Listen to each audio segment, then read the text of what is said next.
Alright, well, sorry I couldn't deliver a better and friendlier video today. I just get a little irritated. I've never seen something look so beautiful. Alright, so I got a good night's sleep. Gonna look at this with a little bit more clarity now. Clarity of mind, clarity of focus. And what I'm gonna do with this piece, I think I'm just gonna keep it in my personal collection now. It's going to be cost prohibitive to try to repair it, and at this point I'm not happy getting $30 to $50 maybe on a piece like this. With the damage included, it's not going to be worth it for me to sell.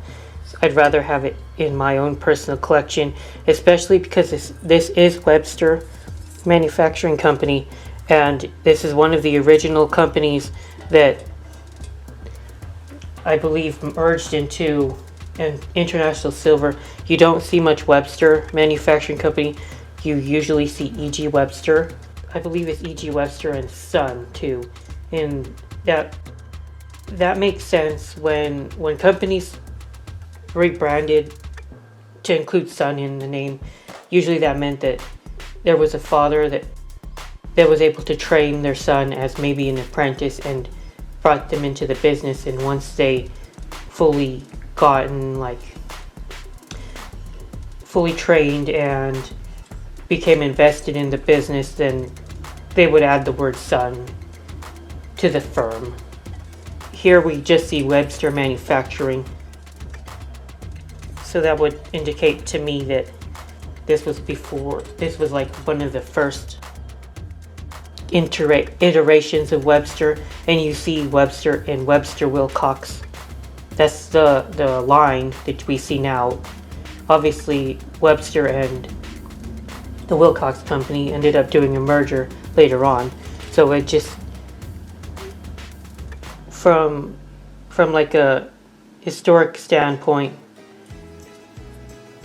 finding pieces marked just Webster is kind of neat.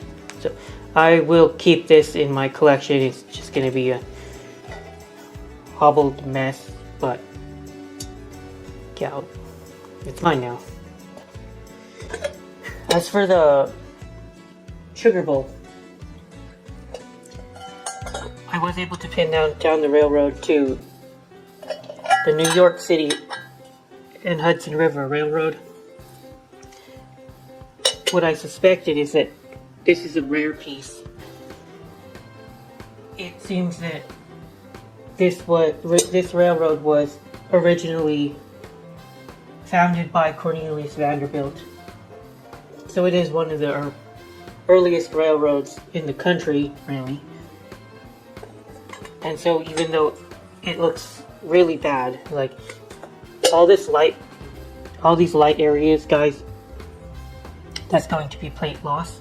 Now what I don't know is whether or not once this happens, if there was a logo on the front of the piece that would have been lost due to the plate loss. I don't know if we would have been able to see. I don't think so. So that makes me think that they never put the logo of the railroad on the front like you often see in pieces. Again, this is the original, like one of the original railroads, so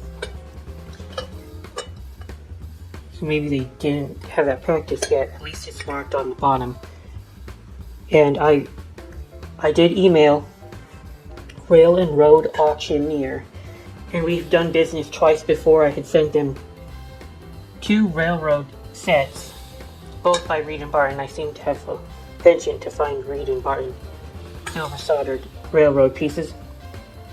I know that the other manufacturers made pieces for the railroads, but I just seem to find Reed & Barton more often. Probably just down to sheer luck. I imagine that this piece will still be able to profit me because of how rare silver from this railroad is, and I'm not a railroad collector, I'm not a railroad enthusiast. I just know in the basic gist about the business, people who who will enjoy them, people who will take care of them, and I make a steady profit. So at least I found that. And I'm going to send pictures of this damage to the Shopgoodwill, and they will give me probably my token $20 back, which I really don't care for. But this is just the best way to salvage this situation. The other like 8 pounds of Silverplate will either be scrapped or sent to another Silverplate buyer at like $3 a pound.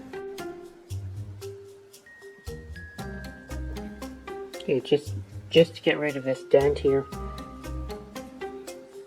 and mold the lid back onto place would probably cost me $100. Can't do that.